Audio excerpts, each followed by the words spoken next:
Hola querido, el propósito de la lección de esta semana es mostrar el plan divino para no sufrir de estrés, fatiga, agotamiento mental, físico, como quieras llamarlo. Empezaremos diciendo que el estrés es un estado de tensión nerviosa originado por el exceso de trabajo, por las aspiraciones que no han sido satisfechas tal vez, por la ansiedad, por las dificultades, las aflicciones, en fin. El estrés se manifiesta generalmente a través de una serie de reacciones que van desde la fatiga prolongada y el agotamiento nervioso hasta dolores de cabeza, gastritis, úlceras, etc., pudiendo muchas veces ocasionar trastornos psicológicos. Mientras vivamos en un mundo de dificultades como el nuestro, claro que no podremos estar libres de los factores que originan el estrés. Ahora, la lección de esta semana nos trae la experiencia de Elías, por ejemplo, para mostrarnos cómo hasta un hombre de Dios, como fue Elías, puede ser afectado por las luchas y por los problemas constantes que la vida presenta. Elías había sido llamado por Dios en un tiempo difícil. La idolatría se había esparcido por todo Israel. El rey Acab se había casado con una mujer pagana llamada Jezabel, y ésta se había encargado de corromper la adoración a Dios.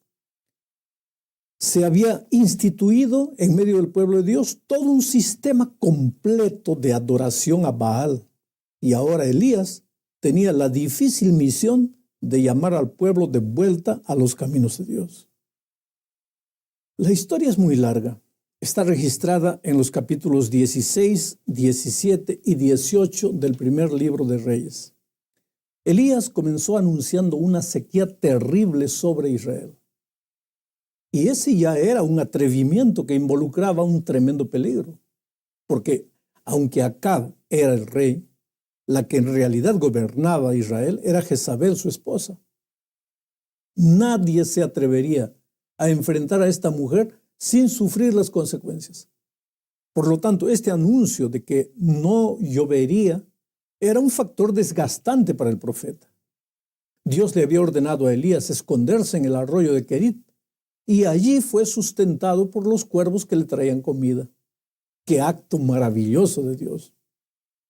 Elías jamás estuvo desamparado, pero a pesar de eso, el sufrimiento estaba presente en la vida del profeta. Cuando el agua del arroyo se acabó, Dios lo envió a Sarepta, donde una viuda lo alimentó de manera milagrosa, con un poco de harina y aceite que no se acababan, aunque eran usados todos los días. Ahora, ¿te das cuenta cómo Dios cuidaba de su siervo? Después de esto, vinieron los incidentes de la resurrección del hijo de la viuda y la terrible batalla de la fe con los profetas de Baal. Esta batalla fue un factor extremadamente desgastante, estresante para Elías. Mira que hasta aquí la vida del profeta no era solo un desfile de experiencias buenas, sino que el dolor, el sufrimiento, la aflicción estaban siempre presentes, aunque él gozaba de las bendiciones divinas. En la disputa con los profetas de Baal, Elías vio morir a los profetas y a sus familiares, hombres, mujeres, niños. Claro que Elías estaba defendiendo los principios de la adoración auténtica, pero a pesar de eso, ver morir a niños, creo que era demasiado para cualquier ser humano. Y a pesar que Dios había manifestado su amor y cuidado para con su siervo, Elías era un ser humano, como tú, como yo. Y llegó un momento en que no pudo resistir tanta presión. Después de la muerte de los profetas de Baal, Elías huye para Horeb, para escapar de la furia de Jezabel que quería matarlo. Ahora, mira lo que dice el relato bíblico. En el primer libro de los Reyes, capítulo 19, versículo 4. Y él se fue por el desierto un día de camino, y vino, y se sentó debajo de un enebro, y deseando morirse dijo: basta ya, oh Jehová, quítame la vida, pues yo no soy mejor que mis padres. Yo no sé, querido, si te has puesto a pensar, pero qué remolino de sentimientos debe haberse apoderado del corazón del pobre profeta para llegar al extremo de querer morir. Desear la muerte es el extremo de una situación de estrés. La persona siente que se le acabaron las fuerzas, que no vale más la pena seguir luchando. Y mira que Elías era un hombre de Dios. Por lo tanto, querido, no te desanimes. No te sientas un pecador acabado solo porque en una ocasión u otra se apodera de ti la sensación de que no vale la pena seguir viviendo. Ahora, me impresiona lo que dice Santiago acerca de Elías. Esto está registrado en el libro de Santiago, capítulo 5, versículo 17. Dice así: Elías era hombre sujeto a pasiones semejantes a las nuestras, y oró fervientemente para que no lloviese, y no llovió sobre la tierra por 3 años y 6 meses. ¿Percibiste? Elías era un hombre semejante a nosotros en nuestras pasiones. Y sin embargo, a pesar de eso, Dios lo usó poderosamente. ¿No es maravilloso esto?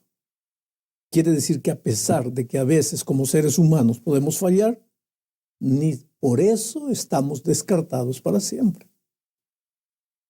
Claro que estresados y agobiados no podemos ser útiles a Dios.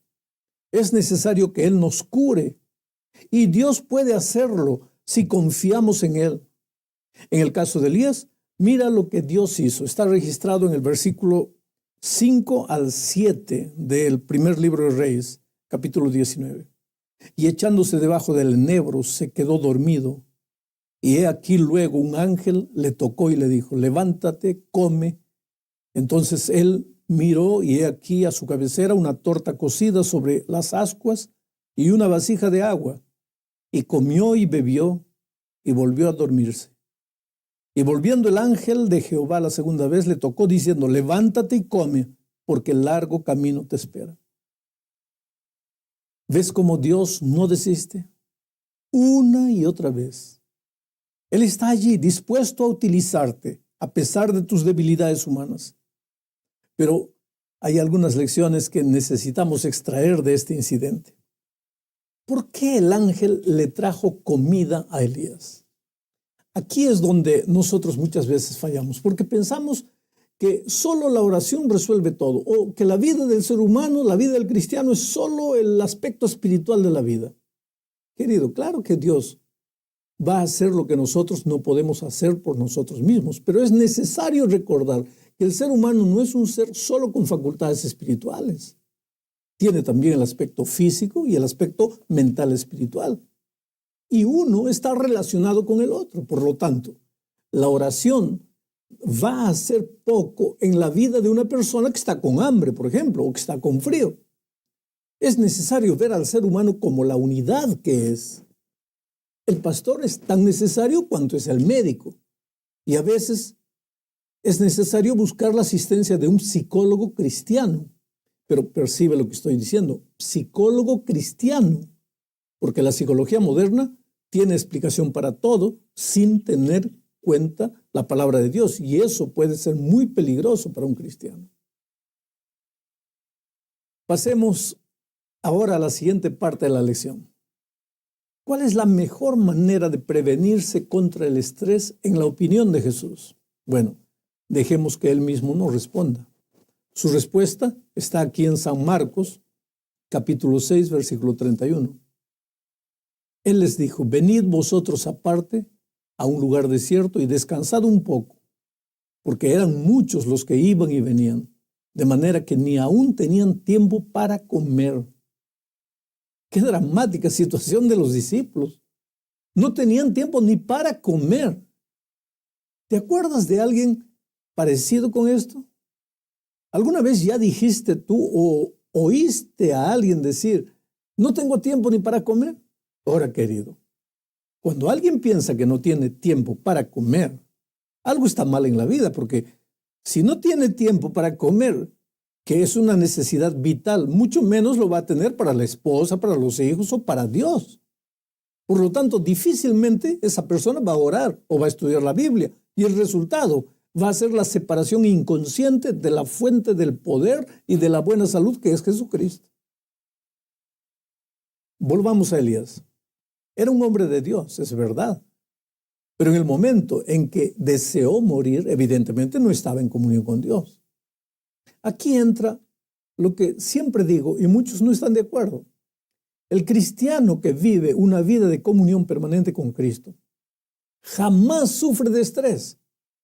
Quiere decir, puede cansarse físicamente, porque es de carne y hueso, pero estrés no. El estrés solo ocurre cuando por algún motivo te separas de Jesús. Pero lo maravilloso es que no por eso Jesús se olvida de ti o te abandona, como en el caso de Elías. Él manda a su ángel para socorrerte. Por lo tanto, la mejor manera de prevenirte contra el estrés es separar todos los días tiempo para pasar con Jesús. En Jesús vas a encontrar el descanso para el alma. En Él vas a descansar de todas tus preocupaciones que destruyen las ganas de vivir. Jesús es nuestro ejemplo en todo. Él también encontraba refugio en su Padre. Por eso los evangelios están llenos de expresiones referentes al monte. ¿Qué hacía Jesús tanto en los montes? Oraba, conversaba con su Padre y después bajaba para lidiar con las aflicciones de los seres humanos. Prueba. Aprende a separar tiempo diario para estar con Jesús y verás que tu vida será más productiva y vivirás con tu corazón transbordando paz. Pero existe otra manera de combatir el estrés. Mira lo que dice Hechos 10:38. Cómo Dios ungió con el Espíritu Santo y con poder a Jesús de Nazaret, y cómo éste anduvo haciendo bienes y sanando a todos los oprimidos por el diablo, porque Dios estaba con él. ¿Ves lo que Jesús hacía? ¿Ves cómo él combatía el estrés? Ya lo dijimos antes, a través de la oración, sí. Pero él no solo oraba, sino que también se dedicaba a servir a las otras personas. A veces que tú puedes correr el peligro de pensar que eres la persona que más sufre en el mundo. Pero querido, si te das cuenta, si paras un poco, gastas un poco de tiempo para visitar y extender la mano a las otras personas, vas a descubrir que a pesar de que tú vives un drama en tu vida, hay otras personas que tienen no solo dramas, sino tragedias. Y hay algo extraordinario en el hecho de ayudar a otros. Tiene un factor curativo sin precedentes. Yo conozco personas que no tenían ganas de vivir, deprimidas, pensando que eran las más infelices del mundo, pero cuando se atrevieron a mirar a los lados y ver que había otra gente necesitada, todo cambió y hoy esas personas son felices sirviendo a las otras personas. El egoísmo es un asesino cruel. Nunca está satisfecho con la atención que los otros le dan. Siempre quiere más. Siempre cree que no le dan suficiente atención. Pero el egoísmo es una fiera que no se satisface con nada y te hunde cada vez más y más en la depresión. Tú tienes un Dios poderoso. Tienes a tu lado personas maravillosas que te aman. Entonces, levanta los ojos al cielo y después a los lados y parte para la lucha, porque la victoria está garantizada con Jesús. Y no te olvides de lo bueno que ha sido Dios contigo hasta este momento. Porque, querido, cuán rápida y fácilmente nos olvidamos de las bendiciones de Dios, especialmente cuando estamos cansados, agotados o atravesamos una situación desagradable o peligrosa, nos olvidamos de lo que Dios hizo en el pasado. Los israelitas en el desierto son el ejemplo clásico de este fenómeno. Ellos habían experimentado una gran liberación de la esclavitud de Egipto y estaban experimentando día tras día fenómenos increíbles. El maná, la columna de fuego de noche, la nube de día. Vez tras vez, por alguna situación u otra, ellos comenzaron a murmurar, a quejarse, a querer regresar a Egipto, a la esclavitud. Obviamente estaban pensando mal. Sus almas no estaban siendo alimentadas bien y el cuerpo empezaba a dominar el ánimo y la paz interior. ¿No es esto lo que nos sucede a nosotros muchas veces y empezamos a dudar del amor de Dios? Es tan importante mantener la salud del alma en todo momento, recibiendo de Dios la fortaleza espiritual que necesitamos para deslizarnos, para no encaminarnos hacia el mal, hacia el hoyo de la depresión. Creo que todos sabemos esto. pero se nos olvida. Por eso Dios les dijo a los israelitas a través de Moisés en Deuteronomio capítulo 4, versículo 7. Por tanto, cuídate y guarda tu alma con diligencia, para que no te olvides de las cosas que tus ojos han visto y no se aparten de tu corazón todos los días de tu vida, sino que las hagas saber a tus hijos y a tus nietos. No te olvides. Si pasas todos los días tiempo con Jesús, jamás te olvidarás de lo que Dios hizo en el pasado por ti. Y en los momentos difíciles entenderás que el Dios maravilloso que te ayudó en el pasado, ciertamente te ayudará hasta el fin.